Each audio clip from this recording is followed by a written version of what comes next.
It's the moment we've all been waiting for. It was this day that Aqua turned into a murderer in the making little big man. It's the big reveal. All this acting, kissing Akane the user, acting to hate to enjoy acting, to get his ultimate revenge on that rain leader bastard that helped kill previously Amamiya and what caused his mommy issues today. It's the day that Aqua gets one step closer to yeeting his daddy. Aqua revealing to Hime Kawataki that they are indeed half brothers. And after a 1 week delay of this episode, a very big moment is finally here. Himekawa brings Aqua and the drunk off his ass Kindaichi back to his place. But the show isn't really building this dramatic moment up as I am, because your father Aqua is dead.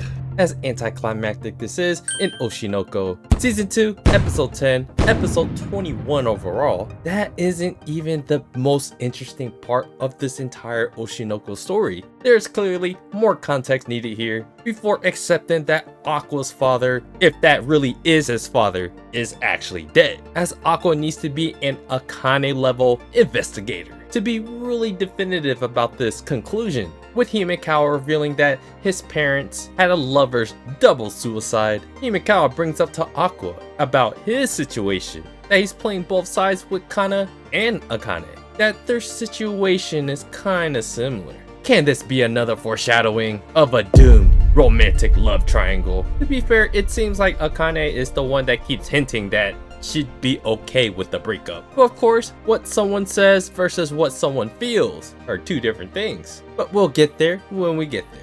What this does to the story though, and what this sets up in Oshinoko, is an exciting story shift. Our main character has presumably been Aqua this entire time, but what is happening in a non-traditional shift within the story is one twin to another. Yes, Ruby, that has been MIA and is mostly a side character. Even below Akane and Arima, we now start seeing a shift as the story is momentarily ending Aqua's arc as being shut and closed, as Aqua's assumption is that his father is really dead. At this point in the story, that is all we want to see, is Aqua trying to get revenge for Ai's death by Aqua yeeting his father and finding out the context behind Ai's death. But this significant revelation from Himekawa and Aqua's character not investigating further about his father that suicided to make sure that is what actually happened, that leaves the story at a dead end, as following Aqua as the main character and his motivations in that perspective.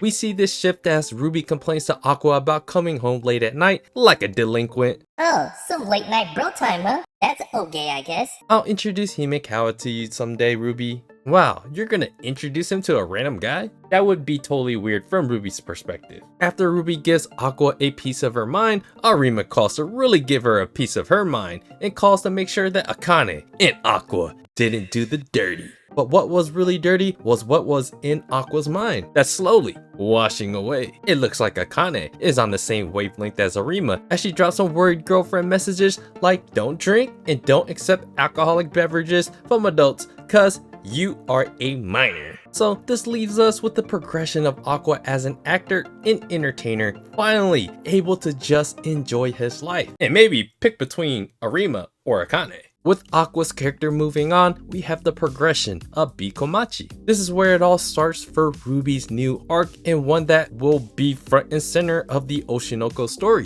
While B-Komachi still isn't very popular yet, and their YouTube channel not providing the income they need right now, they need content. They need a new song that isn't just a remake of their predecessors. In one word, they will need to make a music video, which will be shot down in the town where Aqua's and Ruby's previous lives as Amamiya and Serena last ended, in a place that looks like a Studio Ghibli setting in Miyazaki. So right here for the character arcs from Aqua's perspective, it is slowly coming to a close, and for Ruby's character arc, it's slowly about to open up. While the story itself may all link to the same kind of main plot, the perspective changes and the motivations along with it, maybe a little bit. With Aqua's passing of the torch in the story leads to another character that hasn't fully differentiated herself just yet, the analytical marketing genius streamer mem-cho. mem-cho has been a character that doesn't really stand out. In season 1, mem-cho in many instances was reduced to Ruby, and mem-cho essentially being utilized the same way as characters as they butt heads in mirroring fashion and just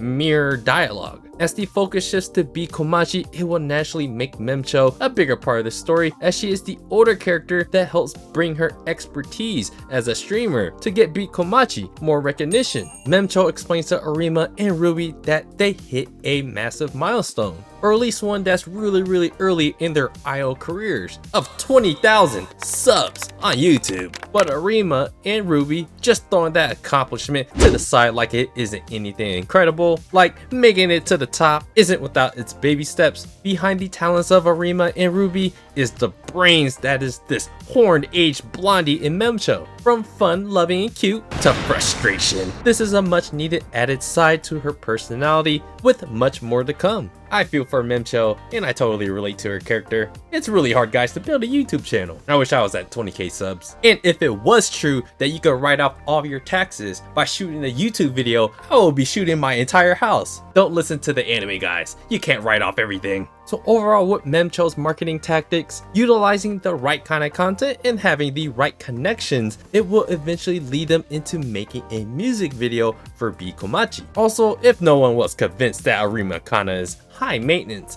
given her personality, she can't dodge this one with her expensive tastes of expensive materialism that is supposed to reflect her success. This is one of many reasons why I am a pro Aqua and Akane ship. Along with mem-cho pushing the plot further with the music video, it's a great time for some relaxation. And the first thing Arima thinks of is this blonde-headed, wants to live a normal life guy, Hoshino and Aqua, chilling at some hot springs with their body heat inching closer and closer. But let's talk about the most important character of this upcoming arc of Hoshino, Ruby. A lot of Ruby's character development stems on this dark foreshadowing. What we didn't know is what context will come from this underlying darkness that they keep teasing in Ruby's character. I mean, look at Aqua. It's not even far-fetched that a twin brother that wants to yeet his own father becomes a link to Ruby's darkness. She's literally experienced the same traumatizing PTSD type of moment when I died. So this episode right here is starting to conclude Aqua's arc and starting to build up for Ruby's, but it's a little premature without realizing what's gonna happen when they start shooting this music video and going to Miyazaki. But knowing the story a little bit further, you get to appreciate this moment right now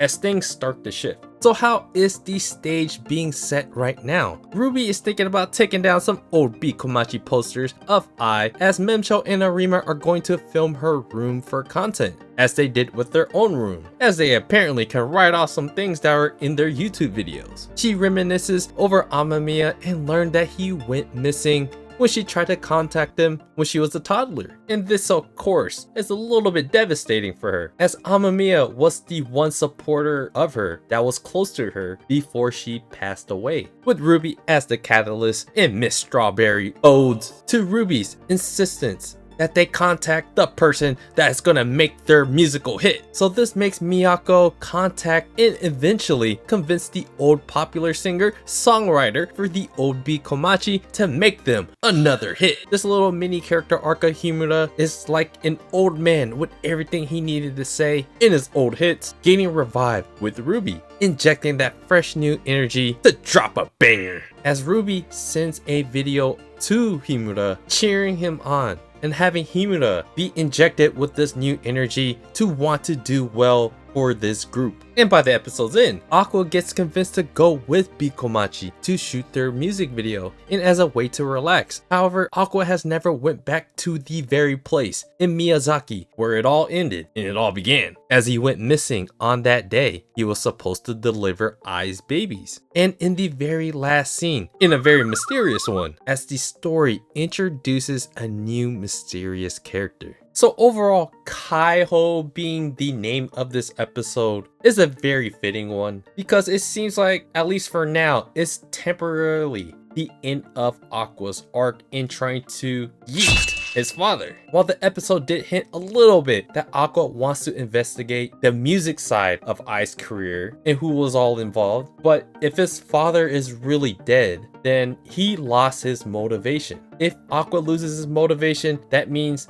as a watcher or a reader of the story, where does this lead us? Because that is what we wanted to see. So we'll find out a little bit more as all these characters are going back to that very first episode in Miyazaki, where it all started and it all ended. So going back to Miyazaki is a fitting in for Aqua's character. This is where reading a little bit ahead in the manga and knowing what's going to happen, it helps me kind of cover this episode a little bit differently, because it is kind of a spoiler that, okay, they're shifting the story's perspective from Aqua to Ruby. But right now, as we watch this, we're all thinking to ourselves the same thing though. If the whole reason why we're watching this is to watch Aqua try to get his revenge and they remove that motivation, what's gonna happen now? Why are we watching now? And that's where the story right now is leading us into the answers to the questions that we are looking for. And this is that start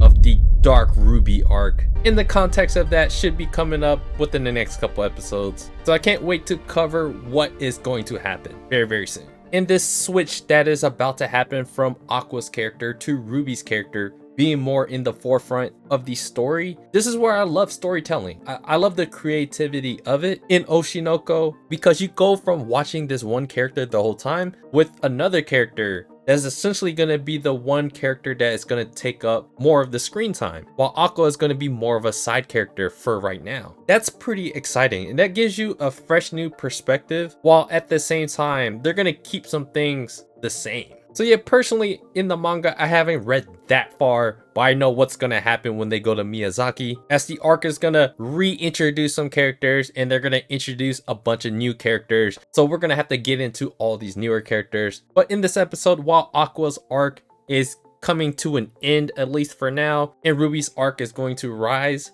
and be more like a main character, this is the perfect time where they're gonna introduce that new character at the end of this episode. Like, for real, who is this character? Why the hell is she in this dark ass forest alone? But I'm sure you and I are thinking the same thing at this moment. This person is probably another reincarnated person too. No kid is just hanging out there, unless the story really wants to introduce a super duper mysterious supernatural entity into the story. And I'm not too sure if the story itself is covered in deep detail about this character either. So it's gonna be fun to see what comes from everything right now, how they're gonna set up this new arc with that transition from Aqua to Ruby. Yeah, let me know what you guys thought about this episode and everything up until this point. I'm gonna continue reading the manga. I'm trying to power through some newer characters, but it is what it is. I think the most fascinating thing about the storytelling of Oshinoko is being able to transition from one character to another and make them the main character.